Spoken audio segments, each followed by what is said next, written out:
చాలామంది కుటుంబాలు వివాహాలు విచ్ఛిన్నమైపోతున్నాయి, బంధాలు విడిపోతున్నారు, డైవర్స్ రేట్లు పెరిగిపోతున్నాయి, కుప్పకూలిపోతున్నాయి.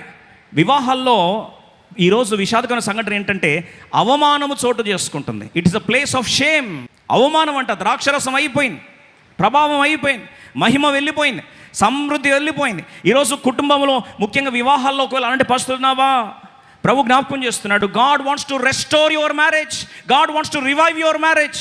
నీ వివాహాన్ని తిరిగి ఉజ్జీవింపజేయాలని దేవుడు ఆశపడుతున్నాడు. ఈ మాట దేవుడు ఈ సంవత్సరం నెరవేర్చునుగాక. కొంతమంది వివాహంలో ఎదురు చూస్తున్న వారు ఉన్నారు.